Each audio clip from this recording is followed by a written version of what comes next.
everybody, welcome to my podcast Beyond Expectations with me, Matilda Walden. We've got a very special guest today. Hello, we have Rita. So hello Rita. Hi Matilda, how are you? I am very good, thank you. Good. Now, you have a very exciting life, and I'm sure a very exciting life to come, but you've already had a very exciting life. And you've just been on a BBC TV show, which you want to tell me about? So I've been on Interior Design Masters Series 6, the best experience of my life. I just loved the whole aspect of it in terms of a competition as an interior designer. And yeah, just great experience. I loved it. Well, I mean, I've been watching it. It's amazing the amount of things you got to do. Like, seriously, from Edinburgh Fringe to hostels to dog shelters. I mean, it was unbelievable. It was so interesting to have. So you have a challenge every week, and sadly, every week somebody goes home. And then you literally got 3 days to design, and then there's a week between them, so you have 4 days to buy everything, go and do it in 2 days. So the makeover is only 2 days, which is in real life, you will never just have 2 days to design a space. So do you get to see the building before? Because I was always wondering, like, how you design it, you know, before you actually go there. So do you get to see it and have 3 days to design? Is that what you mean? We do not have the chance to see it, so you receive pictures and video of the space, floor plans. The only one we could see it was the shops weeks, because we went and met the client, and I think that was it. Yeah, just 1 week where we could physically see the space. Otherwise, it was just pictures. And it's so weird because as a designer, you will visit the space so many times before, you want to see how it feels, but with Interior Design Masters, we didn't have the chance. Very challenging. And which was your favourite project that you did? Because I mean, there's so many, but which one was your favourite one? Only one? Okay, I'll pick one. Week 1, my first week. Just because it was our signature style and I won that challenge, so it really boosted my confidence throughout the competition after that one. So I'll pick week 1. Well, that was a hostel, wasn't it? And every room sort of did have their unique thing. I mean, didn't you have certain shaped windows? So it was a hostel in the Lakes, which I used to live there actually. And I got really worried because I decided to paint it a very dark slate color. And I had corrugated metal sheet, I had wood fencing. And I remember when I went on lunch to see the other rooms just quickly, what they're done. And I saw bright colors and wallpaper and paneling. I thought, I'm going home. I thought I'm going week 1. I called my friend and said to her, you know, that's it, I'm going home tonight. And then I won the challenge. So uniqueness in that one worked really well. And you were right there till the finals as well. What was the finals like? I was there all the way to the finals. I was worked really, really hard. So I wasn't on the sofa many times. My first time on the sofa was week 6, which is the shops weeks. And then the final was great because we went to this gorgeous location, Port Marion. I'd never been there before. And by then we built very strong friendships. So being in a competition with John actually was fun. The final, we really had so much fun in the final. And we both thought whoever wins doesn't matter because we were both winners. And all the other contestants that applied for it, we're all winners, so yeah. And for people that don't know, what exactly is the sofa? So the sofa is when we do a challenge and Michelle, the main judge, will decide that you did something that maybe you can improve, so you end up on a sofa with her. Sometimes it's 2 of you, sometimes it's 3 of you. She gives you feedback, she listens to your design ideas, and then unfortunately 1 of you will be going home. So it's elimination really, so she would pick somebody, or 3 sometimes, to be on the sofa. And also every time you had a budget, didn't you? What was your biggest budget and your smallest, and how did that make you feel having that budget? If I remember quite, so the first challenge was £1,100, really small budget to do anything, because once you buy paint, then you think quarter of my budget is gone. Sorry, just about the paint. How does that work? I mean, because if you buy some paint, you don't use a majority of it, you just use a little splash. Do you have to pay for the whole tub? Yeah, so whatever you buy, that's it. So I never went and bought wood or just paint by myself or anything, so that you cannot refund it, or you cannot say, oh, I changed my mind, can I go and... Literally, you cannot change your mind. So whatever you buy, you just will hope, and you think, I hope it's going to work out, because you've never been there. If you don't use it all, you keep it for the clients, because they need to do touch up maybe in a couple of weeks or a month or 2. But yeah, you cannot just go and refund it, that's it. And when you're buying it, how's that working as well? Do you actually like go out and shop, or do you do it online, or do you just give them a list of sort of things you need and they do it? How does that work? So they don't do it for us. So we had credit cards, and every week when there is the challenge, so you know the challenge on a Friday, instantly you've got the budget on that card, and you go yourself and shop. So they hired us vans. So I had to drive a van. I never did before. And Were you just by yourself? Yeah, and it's a massive van, and you just have to drive that big thing, really, buy everything you need, and you need to make sure that everything you buy fits in the van, because you cannot decide to buy maybe a bigger piece of wood or a bigger furniture because you need to put it in the van, and then you're driving to the next location. So you don't have help, you have to have your own list, and you need to be very, very organized to know what you're buying within the budget. Quite funny that, so I would have thought it would give you like a helper for like lifting and stuff and things.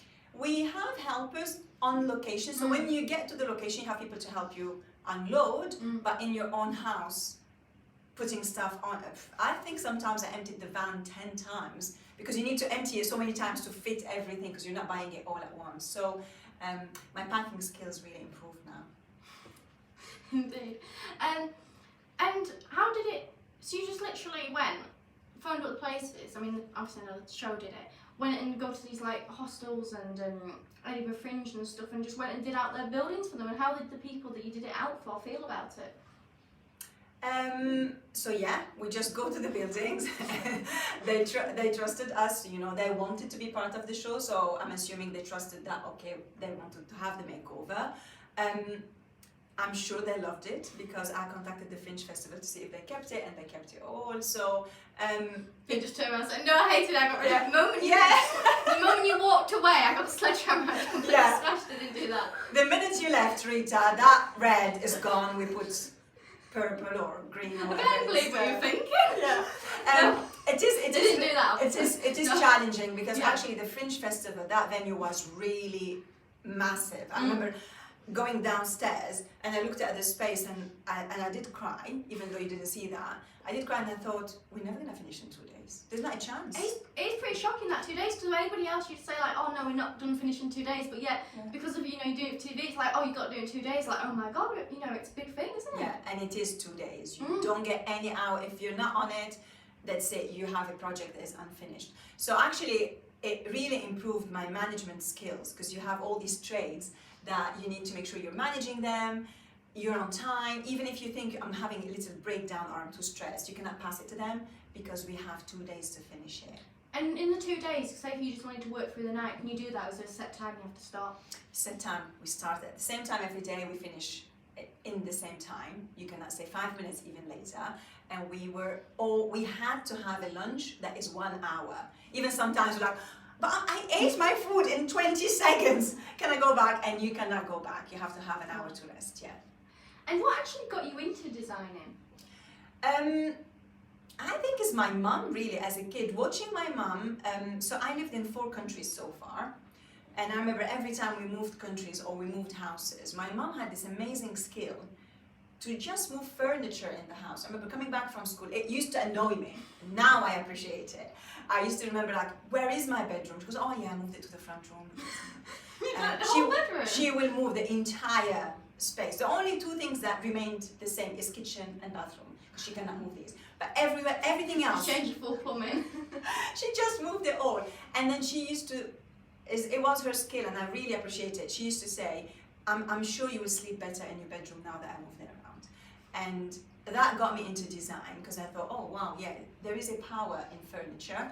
Then I went to uni and studied interior design back in Lebanon, so where I come from.